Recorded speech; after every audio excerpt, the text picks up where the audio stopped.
Monsieur le député de Deux-Montagnes. Merci, Monsieur le Président. La couverture cellulaire dans nos régions est déficiente et même dangereuse pour la sécurité des Québécois. Lors de la tempête survenue il y a 2 mois à peine, plusieurs personnes se sont retrouvées isolées sur une route sans réseau cellulaire pour pouvoir appeler à l'aide. Nous avons donc demandé 2 choses au ministère des Transports à travers une autre demande d'accès à l'information, la liste des routes qui ne sont pas couvertes par un réseau cellulaire et les plans d'action pour développer la couverture cellulaire sur ces routes. Le ministère nous a répondu qu'il n'a aucun portrait de la situation et encore moins de solution au problème. C'est gênant. Remarquez par contre, c'est presque une bonne nouvelle pour le ministre car son ministère, cette fois-ci, n'a pas pu nous fournir une réponse caviardée. N'empêche, la situation elle est sérieuse. Est-ce que le ministre reconnaît que son ministère n'a, encore une fois, comme c'est trop souvent le cas, ni portrait de la situation, ni plan d'action pour étendre la couverture cellulaire sur toutes nos routes du Québec? Monsieur le Président du Conseil du Trésor. Alors, Monsieur le Président, sur la question de la connectivité cellulaire en région, mon collègue, le ministre des Affaires municipales, a indiqué clairement que nous étions à l'œuvre et que nous n'avions pas l'intention de laisser tomber les régions. D'ailleurs, dans l'ensemble de tout ce qui s'appelle réseau cellulaire, que ce soit connectivité Internet ou encore réseau cellulaire, nous avons des annonces qui ont été faites dans le budget 2016-2017. D'ailleurs, un appel de projet pour la connectivité a été lancé en décembre dernier et lors de la fin de l'appel d'offres, plus de 200 soumissions ont été reçues.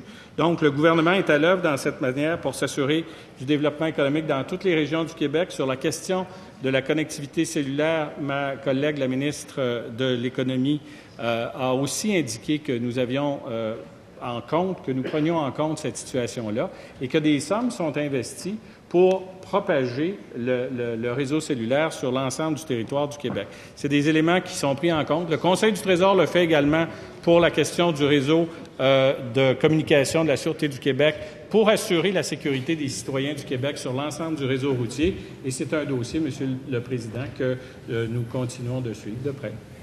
Première complémentaire, Monsieur le député de Deux-Montagnes. Merci, Monsieur le Président. C'est gênant de voir le ministre rester assis face à une question de cette nature-là. La responsabilité, c'est la sienne. C'est son ministère qui devrait être en mesure de recenser les routes qui ne sont pas couvertes. Et non, il n'a même pas l'information. Et comme ministre, il n'a même pas daigné la demander. C'est gênant. Et même pendant l'étude des crédits, la question a été posée à la ministre de l'Économie, au ministre des Affaires municipales. Tout le monde se renvoie la balle alors que la responsabilité revient au transport. À quand un plan précis? Monsieur le ministre responsable du Conseil du Trésor. Monsieur le Président, la vision du député m'apparaît un peu réductrice. Ce n'est pas une question qui touche les transports. La question de la couverture cellulaire au Québec, ça touche l'ensemble du territoire, comme la couverture Internet touche l'ensemble du territoire. Et le réseau de communication touche aussi tout le développement du réseau des technologies de l'information, notamment le réseau de communication de la Sûreté du Québec. Alors, il est faux de prétendre que nous allons concentrer sur un seul ministère la responsabilité du développement du réseau cellulaire au Québec.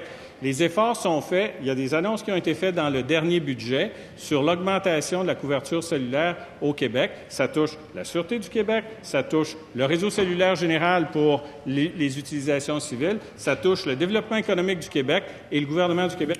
Deuxième complémentaire, Monsieur le député de Deux-Montagnes. Monsieur le Président, quand c'est la responsabilité de tout le monde, c'est la responsabilité de personne.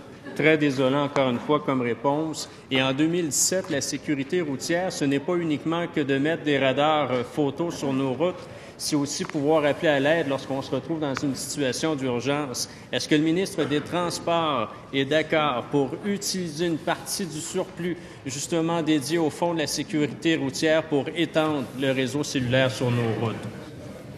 Monsieur le Président du Conseil du Trésor. Monsieur le Président, je suis en désaccord avec le préambule de la question. Quand le gouvernement du Québec, à travers la ministre du Développement économique, à travers le ministre des Transports, à travers le ministre des Affaires municipales et à travers le Conseil du Trésor dans le contexte du développement des technologies de l'information, s'occupe d'un dossier, je pense que ça montre que l'initiative est importante, que le gouvernement est à l'œuvre et que tout le monde travaille en collaboration pour assurer la meilleure couverture possible. C'est vrai pour le réseau cellulaire, c'est vrai pour la sécurité des citoyens sur l'ensemble du territoire, c'est vrai pour le développement économique du Québec, Monsieur le Président.